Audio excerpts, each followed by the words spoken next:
Well, yes, here we are. Seem to be going. I see. What a good show. Just move this back a little bit. Hey, right, okay. Yeah, well, yeah. A quick quaff before we get started.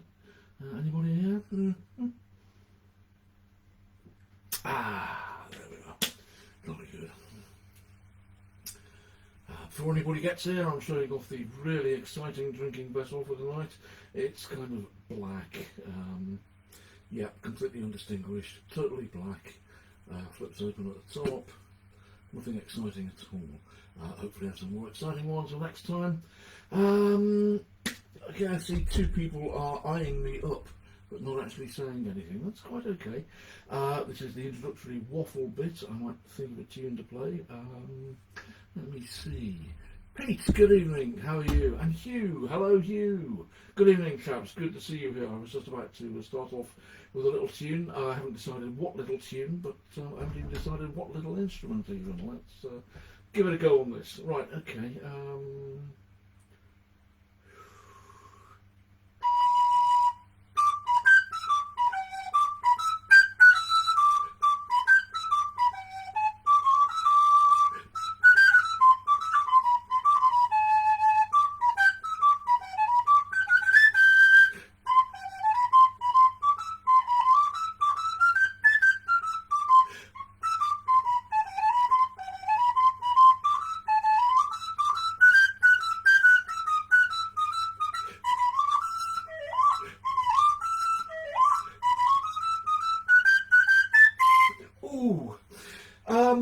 You know, I don't know how it actually gets back to the main melody because they never ever got that far on BBC Radio 4 or the Home Service if you go back to the days when Shula was a feckless teenager.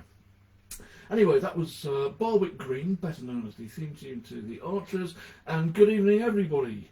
We've got Pete, we've got Hugh, we've got Andy, we've got somebody else who I can't quite see. We've got Pete again. Workers' Playtime. Rupert's here. Hello, Rupert. Hi.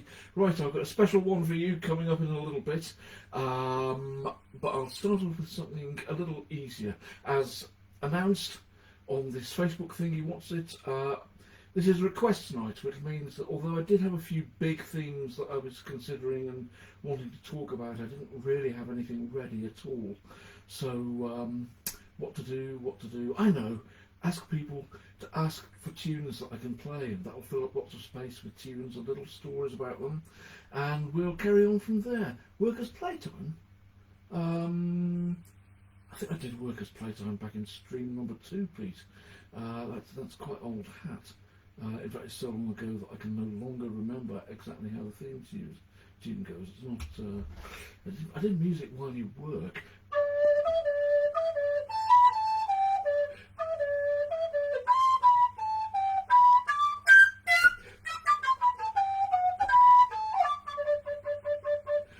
Around about that same time, but that's probably as close to Workers' Playtime as you're going to get tonight.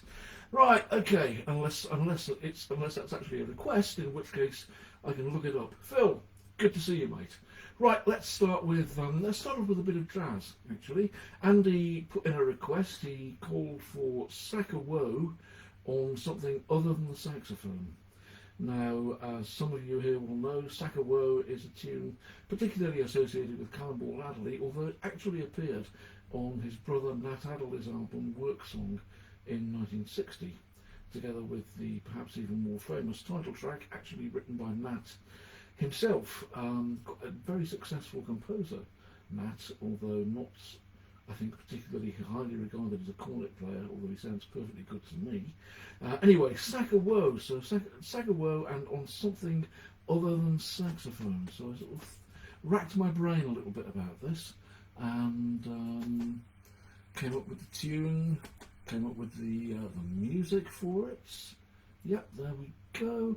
And eventually I decided it's going to be Sack of Woe by Nat Adderley on tenor recorder. Don't know if you can see all of that. This is a particularly nice little imitation boxwood jobby made by the East German firm of Rösler, who went out of business 20, 30 years ago. But their recorders are still circulating. It's definitely made to look as if it's boxwood, but it's got that pear wood thunk sound about it. So a fake boxwood recorder and a bit of Sakawo coming up right now, Andy. I'm going to stop wobbling and actually go on with playing the tune when I can find where I put it. Yep, there we are. Let's go. 1, 2, 1, 2, 3, 4. Whoops, sorry, I'm not to the microphone.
there we go. Sack of Woe.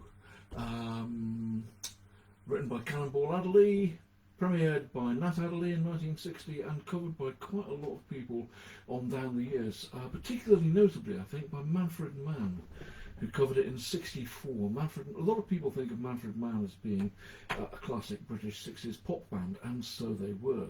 But they started off with a repertory that was mostly blues and jazz, like a lot of those kind of guys. Right, I can see the screen again. Everybody. Pete, how about Average White Band's Pick Up the Pieces? And Hugh, yes, we played that in double feature in the late 70s. Good Lord, that's a long time ago. Average White Band's Pick Up the Pieces. The thing about Pick Up the Pieces is there's no such thing as a karaoke track for it, Pete. It only exists in versions that have got like saxophone solos and stuff, and saxophones playing the tune all the way through, which is odd really, because that's not necessarily the case. Another piece that's coming up a bit later, I was very surprised to find that it does actually have a karaoke version, which I shall be using. Let's see about that. If we're getting towards the end and we're completely running out of steam, then I'll see what I can do. Right, okay. Anybody else? Nope, everybody being quiet tonight. Lots of people not here, really. I suppose you're all. I suppose everybody's busy partying after watching Boris Johnson's press conference at 7 o'clock, which unfortunately I missed. I decided it was a good idea to have a bath at that time. To be honest, I try to avoid seeing anything to do with the Prime Minister anyway. Right, let's see what we can get up next, because we've got quite a few things backed up here.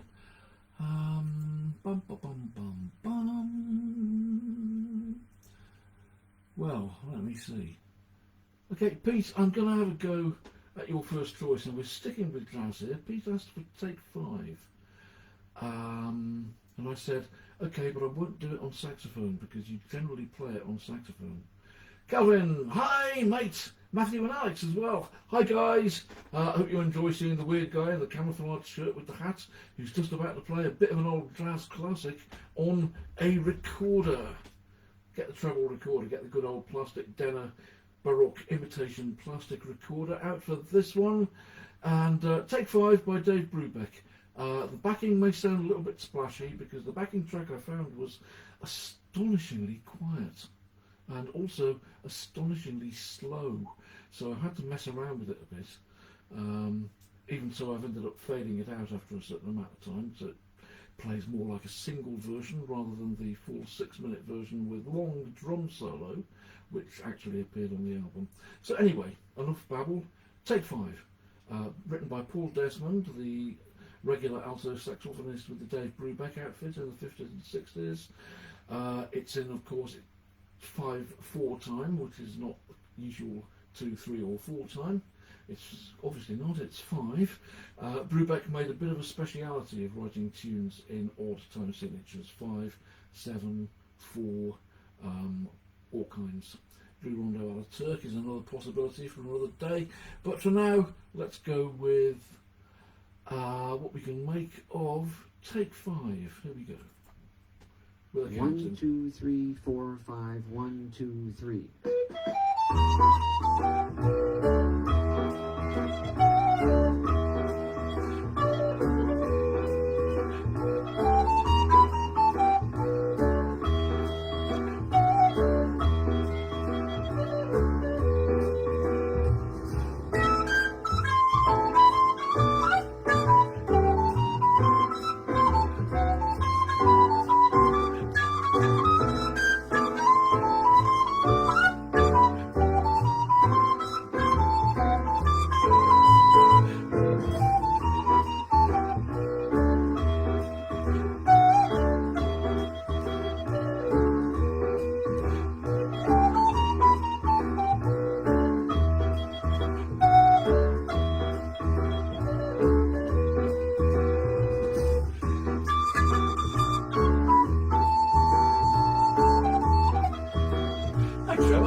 there you go, Sudden Death Fade Out. Take 5 by Paul Desmond. My favourite personal Take 5 story is of a night many years ago in a little jazz bar in the docks in Bristol, in Plymouth, not Bristol, in Plymouth.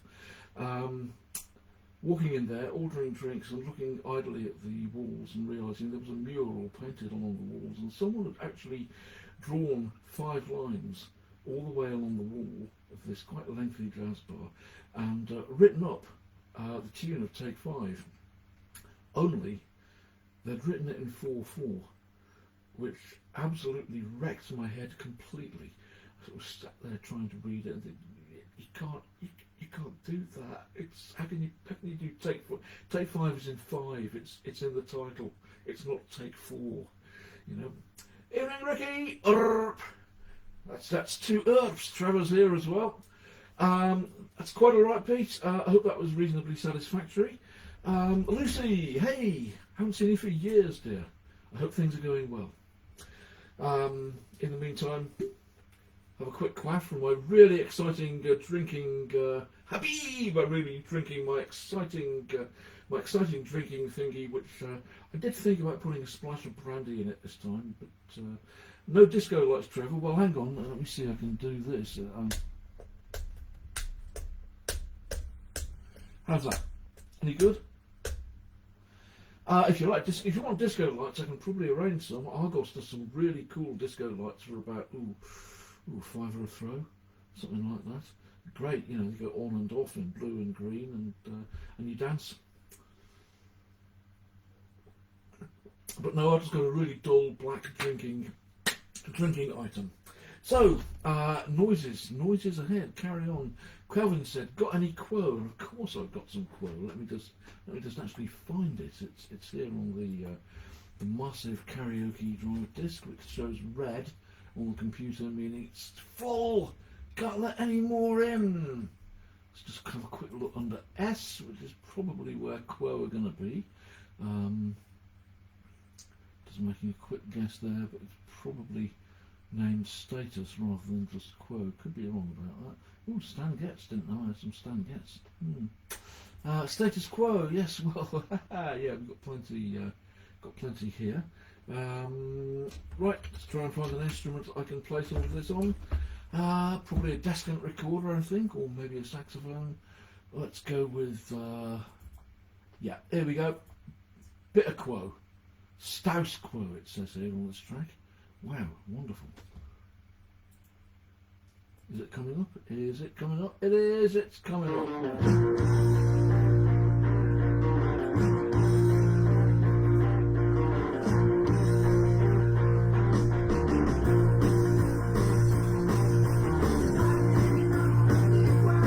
Somebody dancing, I missed the first line.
And there you have it. Paper Plane by the mighty Quo. On Descant School Recorder, a sort of imitation of a Renaissance recorder, in actual fact. Cylindrical bore, but with a red sparkly plastic top. Don't know if you can see the sparkles. I don't think the camera lighting is good enough for it. Let's put on the disco light, see if that'll help. Hey, there we are. Disco light. Whoa, God. Phew. Glare of light.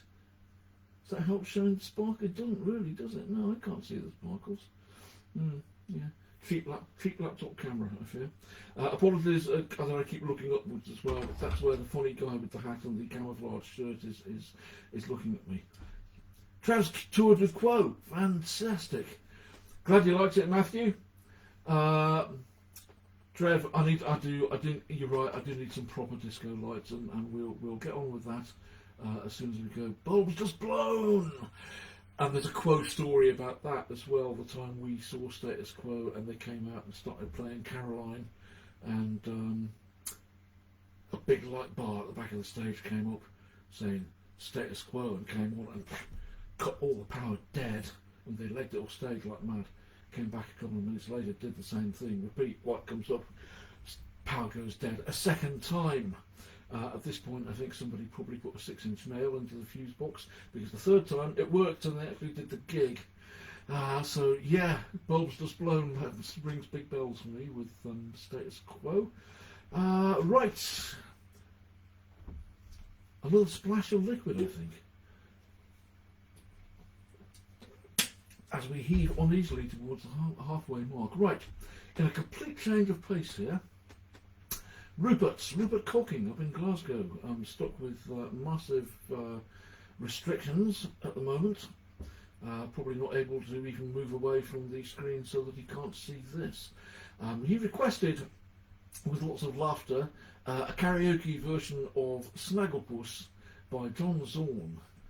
Now, if you know your John Zorn, then you'll know that he had his tongue firmly stuffed in his cheek there. I replied that I couldn't actually find any karaoke versions of any John Zorn, oddly enough. What a strange thing. But then I thought, well, okay, let us not be defeated so easily. So for my next piece, I actually constructed a John Zorn karaoke track at the suitable length of 2 minutes 45 seconds, possibly the ideal length for a single. And we're just about to do it. I haven't given it a title.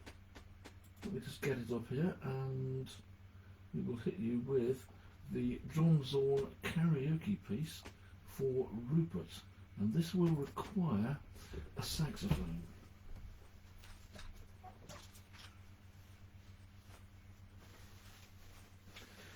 Oh, you can watch me trying to get the saxophone strap over me hat. Not a good idea. Right, okay, now we've got that. I'm going to want to actually move it to another program so that I can see what I'm doing. But this is a bit complicated. I'm not just going to play saxophone, I'm also going to do some readings. So, get the text up for the readings.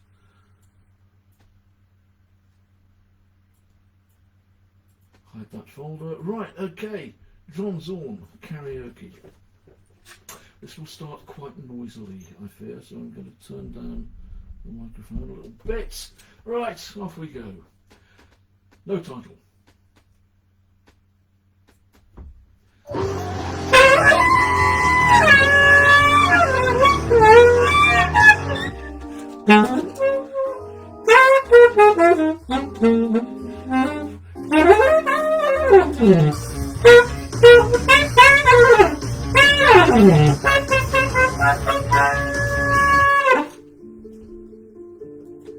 His face did tricks until it settled into a frown.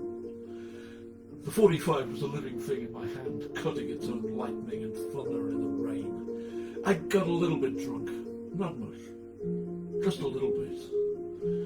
The girders became giant trees and the bridge an eerie forest populated by white-capped, rubber-tired monsters. Heh, that was me. I would have made it sound better if I'd said it.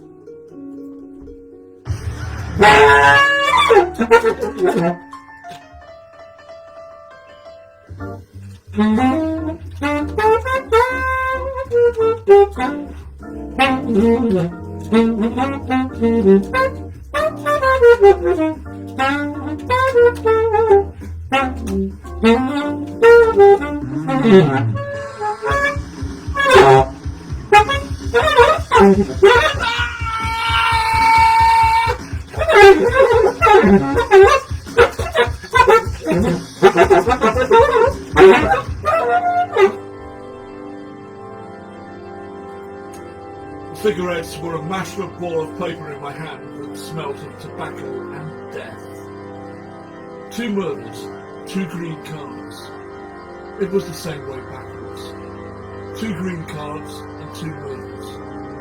The palms of my hands got wet all of a sudden.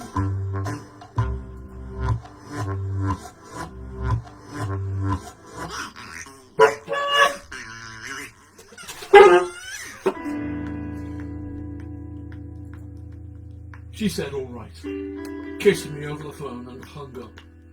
I laughed for an answer and went in after her. She looked me over carefully for lipstick stains or whatever those tip-offs are that spell trouble for a guy. Don't worry about me. I wasn't going to worry about her. That rod in her bag wasn't there for ballast.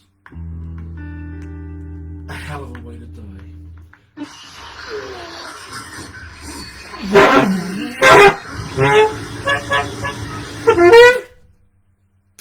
And there we have it, folks. John Zorn karaoke, otherwise untitled.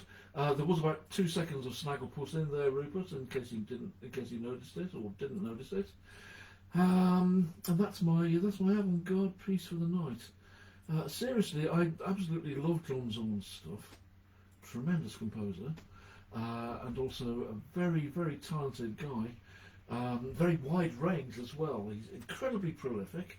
He must have put out something like between 200 and 300 albums these days. And honestly, whatever your taste in music, give it a go. He'll be, you can find easy listening, you can find smooth jazz, you can find punk, you can find hardcore thrash, you can find all kinds of stuff. You'll probably find something in there that you like. That's quite alright, Rupert, and you've still got the disco lights. There you go. Hand operated disco lights by hand. So yeah, 2 minutes 45, taken mostly from the music of John Zorn, but with a couple of other bits thrown in. One of the jazz bits was a backing track for It Don't Mean a Thing by Duke Ellington. Let's just get my hat off, take the saxophone off. There we are, and adjust the screen so that I can see myself again. Yep, next door just spilt the tea. Good, excellent. Well, I'm glad to hear it. As long as it wasn't decent quality tea. I mean, if it was. Wow, Hugh's got an 18-disc set of John. That's more than I've got. I've got quite a stack of stuff on albums and MP3s. The readings, by the way, on that piece were a tribute to an album, a performance piece that Zorn did back in the 1980s called Spillane, which consisted of the sort of music you've just been listening to, interspersed with readings taken and cut up from the writings of Mickey Spillane.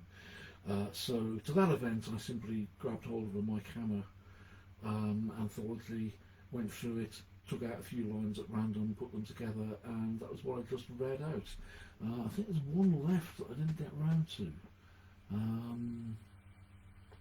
Something about grinning. Let me see where it is. Yeah, there's the last one. I was grinning, but nothing was funny.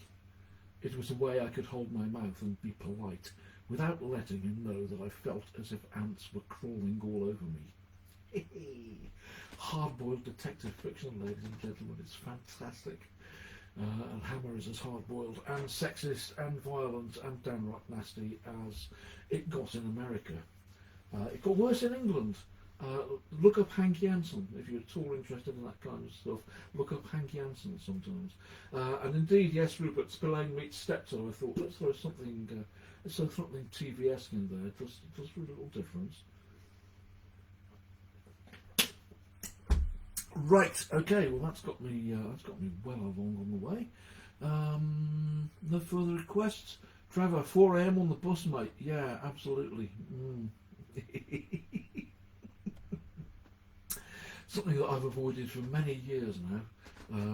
Or well, something on, or that on the other. That's 4 a.m. on the public bus. 4 a.m. on the bus with the multiple glasses of red wine. I see. Different matter entirely. That'd be really good. That'd be great for some readings from Mickey Spillane books as well. Right, moving on. Where have we got to? What have we got? We've done the Zorn piece. That was really good fun. I really enjoyed that. Thank you, Rupert. Great bit of fun.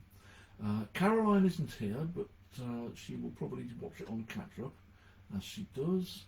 So I will whip out her selection,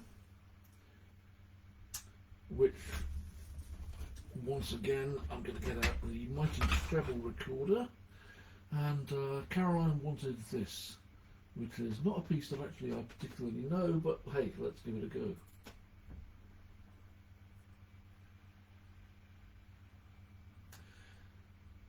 With the usual gap at the start.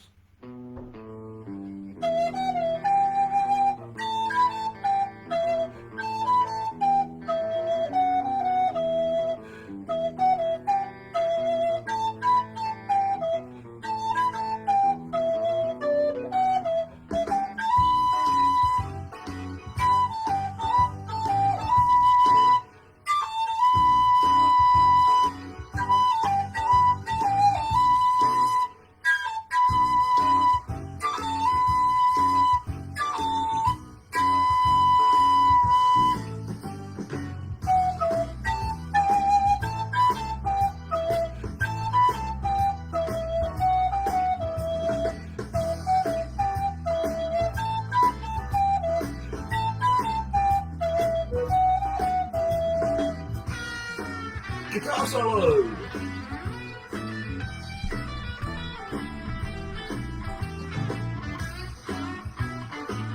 I think what I can do guitar solo is standard.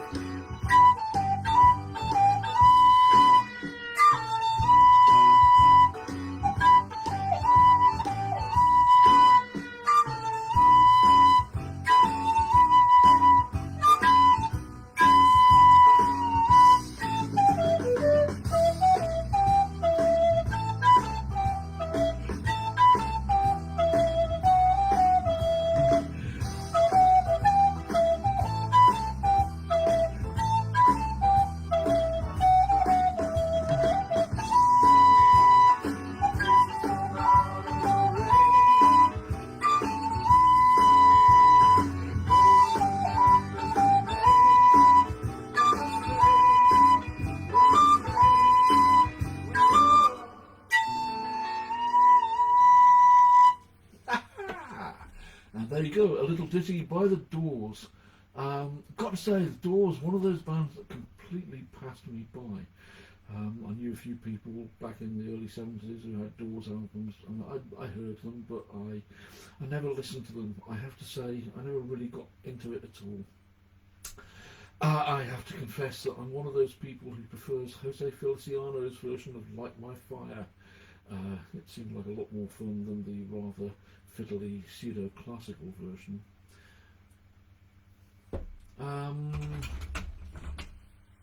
Ebony Variations by Audience.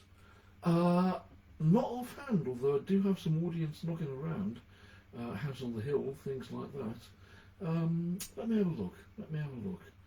Pete's got a request suggestion. Specials, Ghost Town. Yes, I think that can be done. In fact, let's see if I can whip it out right now, because we're moving on, and I've still got a few to go. Yeah, we're doing fine here. Right, okay, let me just check once again in the karaoke file. Specials. Anybody want to bet that the specials are under S? Or are they going to be under T? It's one of those, isn't it? Specials. I think they're going to be under T. Yeah, there. Oh no, specials. Ghost Town. Right, okay. Let's grab a saxophone again for this one. Or maybe the tenor recorder again. Because I quite enjoyed playing the tenor recorder. Let's get it up again. Ghost Town. Here we go.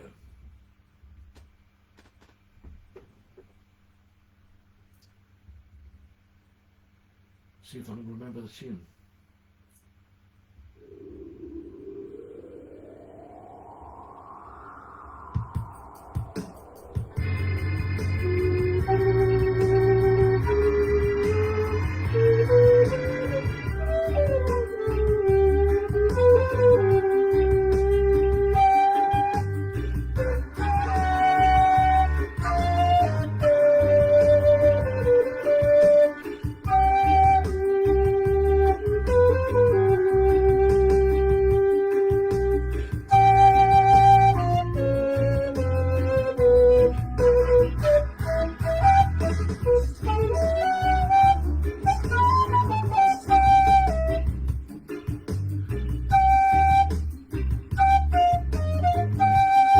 No, I can't remember the tune, so I'll make it up.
There you go. Sorry about the approximate rendering of the vocals, but it's one of those songs where I can remember the brass parts and I can remember the flute parts, but I don't remember any tune.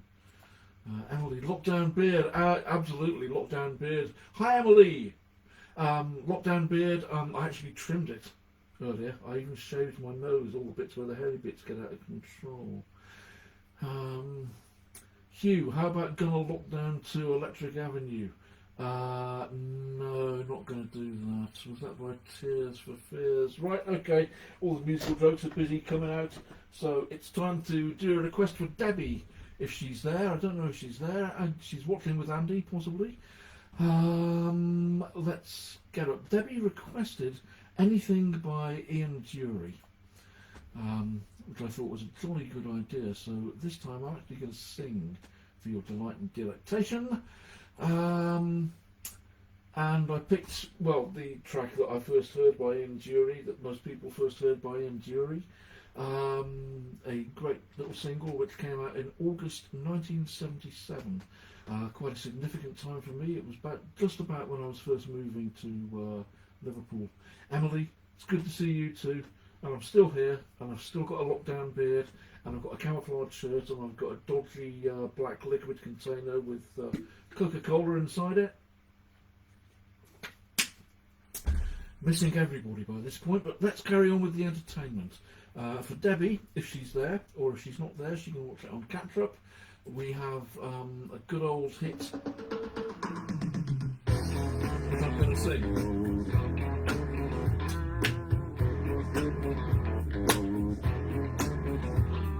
Sex and drugs and rock and roll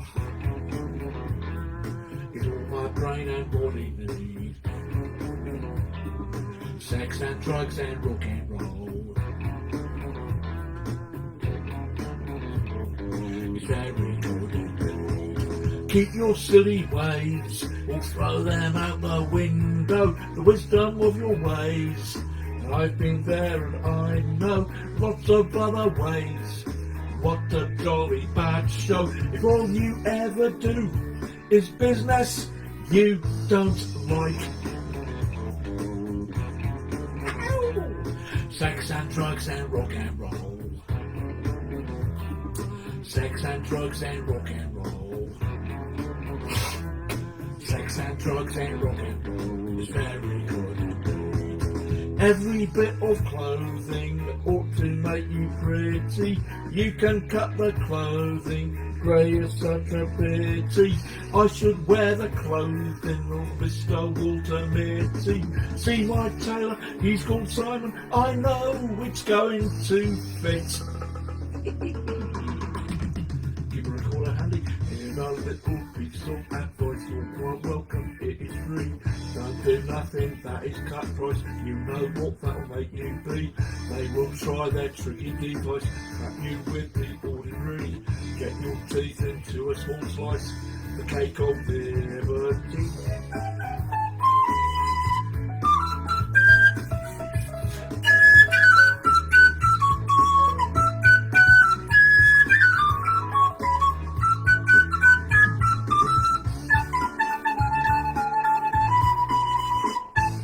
Sex and drugs and rock and roll. Just went high there.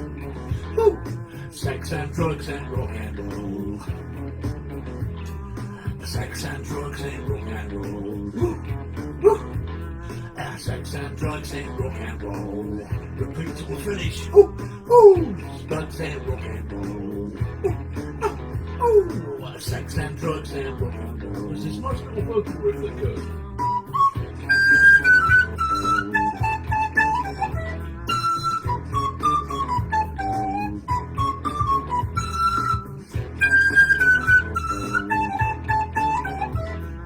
Sex and drugs and rock and roll. Sex and drugs and rock and roll. Sex and drugs and rock and roll. Sex and drugs and rock and roll. Sex and drugs and rock and roll.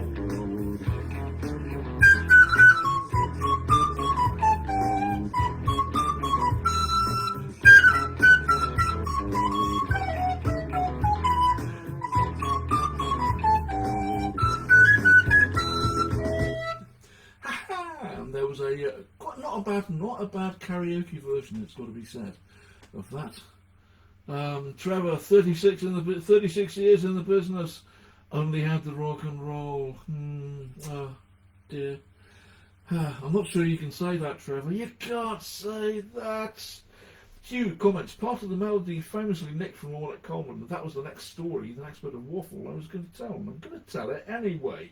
There are lots of different versions of this, but my favourite one, if you have to pick from amongst the various ones, is that Chas Jankel, the composer of music, was round at Ian Dury's flat a little while after the record was released, and Dury put a record on and went out into the kitchen. And as the music progressed, Jankel realised that he was listening to the riff of Sex and Drugs and Rock and Roll. And he called up to Julie and said, "Don't tell me you actually stole that riff." And Julie went, "Yeah, well, you know, a bit."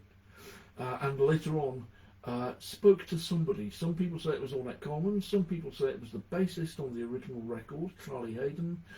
Some say, my favourite again is that he contacted Don Cherry, with whom In Jury later played, and said, "Terribly sorry for nicking that riff from your record." And Don Cherry sent him back a postcard from Sweden saying, "Music is for everyone," which is a wonderful thing to say. Completely ignore the copyright, but apparently whatever version it comes at, none of them were bothered, and all of them said either "don't worry about it" or "well, we stole it from somewhere else." And just to round the story off here, I've actually isolated the original recording, so I'll just play you the bit. I'll fast forward to the 4.5 minute point where the tune comes in.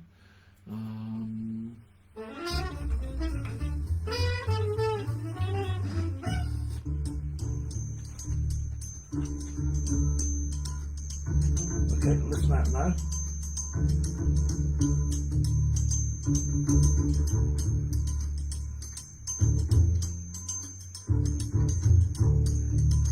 Coming up soon. There you go.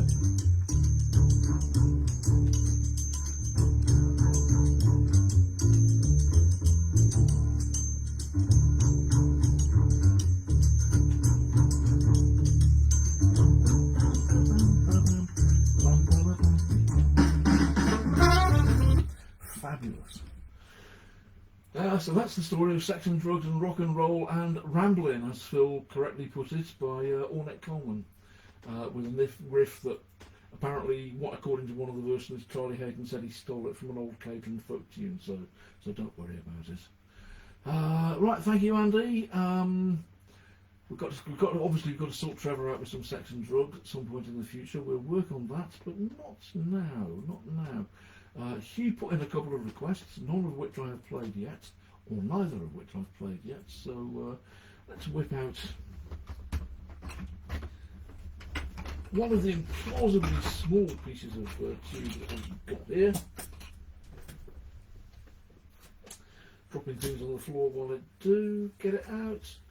Right, okay, and this is, Hugh requested Soul Bossa Nova, an old hit in the late 60s for Quincy Jones.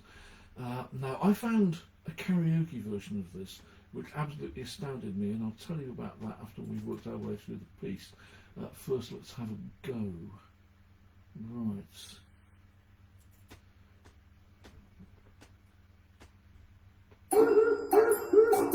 Yep, we're going. Right. Soul Bossa Nova.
and gentlemen, Soul Bossa Nova, a little piece of jazz, near easy listening, I would say, from 1969. Whoa! And Austin Powers is frogging in the corner. Absolutely, yeah, man. Right, everyone chatting away, fantastic. Bikini girls in gauges, hanging from the ceiling, doing the twist and the swim. Whoa! Okay, obviously it's an Austin Powers thing, which I missed completely. I think I saw 5 minutes of an Austin Powers movie once. Don't really remember anything about it. Michael Myers? Okay, right, anyway, Soul Bossa Nova. There it was, on the Sopranino recorder. Not actually the smallest recorder there is, but pretty close. And there's, it's a piece for piccolo, right? The tune's played on piccolo. There was a karaoke version of it available on YouTube with the gap left so that you can play the tune. How does this work? Do you actually get scenarios where, in times when things like this happen, somebody, say, is running a karaoke session in a pub, and a guy walks in, and a couple of guys walk in, get beer, sit down at the table. One of them goes up to the DJ and says, "All right, mate, have you got a Soul Bossa Nova?" And the DJ says, "I don't know. I'll have a look." Looks through his files, and yeah, I've got Soul Bossa Nova. Okay, yeah. What's your name?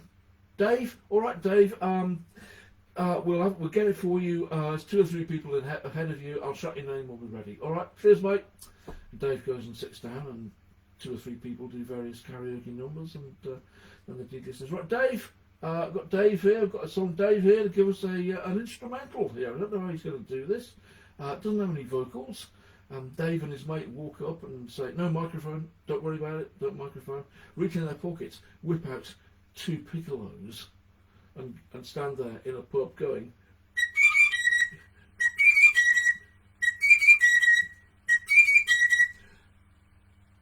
I mean, I'd love to be there when that happened, but failing that, I can't. Why would you have a karaoke version with gaps left so that you can put in the piccolo bit? I don't know. Certainly. Anyway, there it was, and I took full advantage of it. Everything okay? Right, everyone doing music, getting drunk? Right. Okay, I hope everything's alright with all of you, anyway. I can see all kinds of background conversations about people. Trevor's feeling a bit better now, which is alright. Jolly good. Moving on. Good Lord, we've actually nearly reached the 9 o'clock mark, and I've got loads left to do. Dave Gray, who is not watching because Dave can't see these things. Good Lord, I've managed to get rid of my files again. Dave can't get on Facebook. This is because of his name. He opened a Facebook page in the name of Dave Gray, and Facebook said, "You can't have that. You're an imposter." And he said, "No, that's actually, David Gray. David Gray is actually my name. It was my name before the guy who sings pop songs that you're thinking of, and Facebook weren't having it. No, you can't have.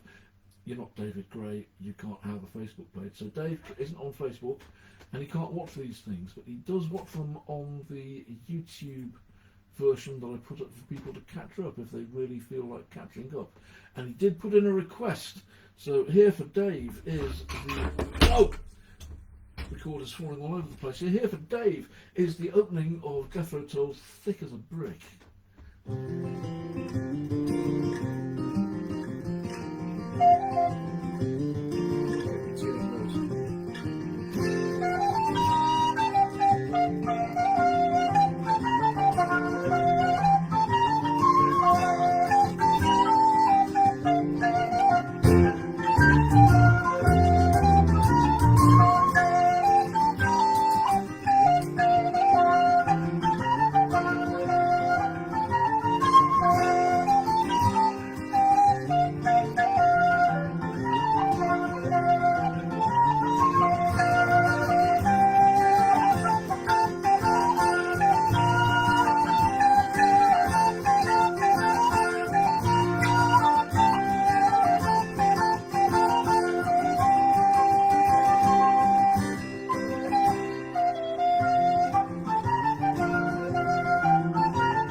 hope it's not.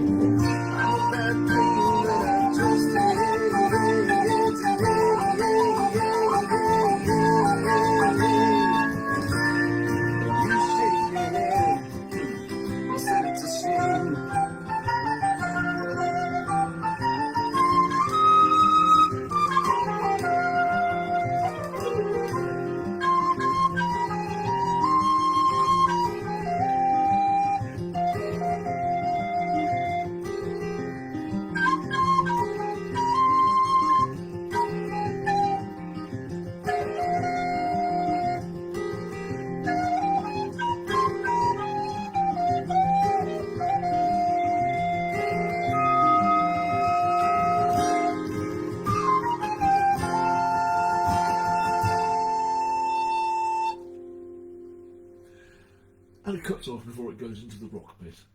There was a time when I could play all of that album, all of the flute parts on that album, without thinking about it really, because I listened to it so much when it came out, and sat there with a little recorder playing along with it until I'd learned the entire thing. Probably drove my parents completely around the bend, but then what else are teenagers for, might one ask.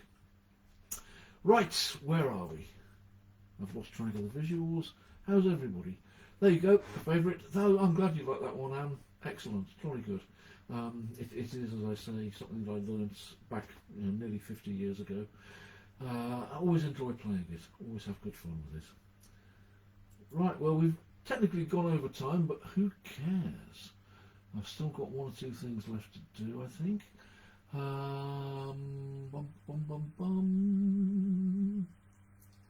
Finish off with a bit of saxophone here. Hugh put in 2 requests, but that's okay. It's allowed. It's fine. But I'm going to completely freestyle this one, because everybody I've ever seen who sung it ever always did. So let me just get the hat off again. Brush down the startlingly clean, slightly damp hair. Get the saxophone on. Get the lockdown beard going, and this is, he didn't actually write this. Someone come in and tell me who wrote this, because I can't remember. It was somebody else entirely, but it's a track particularly associated with Marvin Gaye, and I'm just going to freestyle this for a bit of fun.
Oh, and that was one. I Want You freestyled completely in roughly the style of Marvin Gaye. Leon Ware wrote it. Okay, that's great, fantastic. Yeah, I know Hugh. I thought for years that Marvin Gaye wrote it, but actually no, it wasn't one of his. It was Leon Ware. Right. Okay. Excellent. I shall look out for him. Did he ever record it, or was he just one of those songwriters who wrote a rather beautiful disco tune?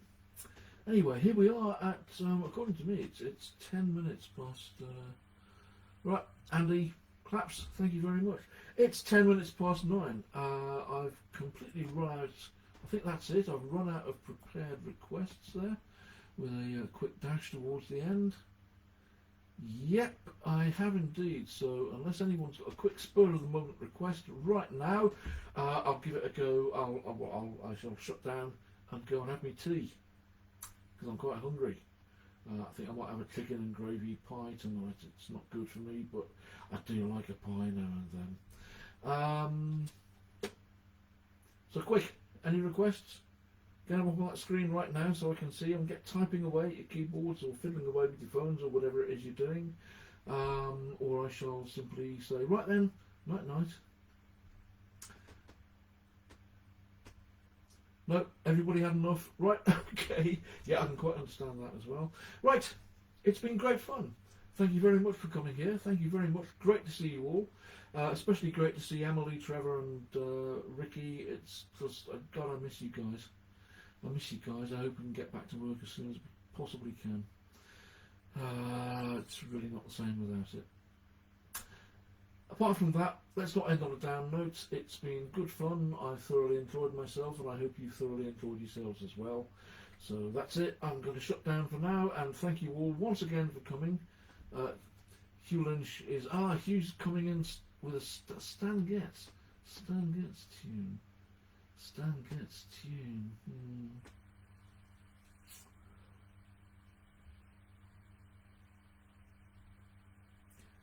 Kelvin, have I thought about my own radio show on one of these community internet radio stations? I have. Occasionally. I don't know how well it would go down. I'd be quite happy to give it a go at some point, I suppose. I'd have to find the contacts and talk to people. Maybe. Anyway, right. Stan Getz, I'll save that for another time, Hugh, because if it's Stan Getz, it really needs to be on a tenor sax with that kind of breathy kind of sound. So, right, okay, I'm gone. Lovely. No, nobody else. Nobody think of anybody else. Hurrah, Emily, I quite agree with that. Right, I'm going to go and find a pie. I'm going to go and do something with it, like put it in the oven. Put a pie in the oven. There's probably something rude about that, but how would I know? Thanks for being here, everyone. Take lots of care. And I'll be back in a fortnight when, let's face it, it'll be into December by then. I'm probably going to be doing Christmas things. As many of you know, for years now, I've been in the habit of putting a Christmas playlist together and passing it around anyway. So I shall be doing my best to look at obscure Christmas numbers that I can have a go at and waffle about and generally have fun with. And I hope you'll all be there for it, and tell all your friends and lots of everybody else. Everyone get down. But for now, Good night. Sleep tight. Look directly into the camera. Click the off button.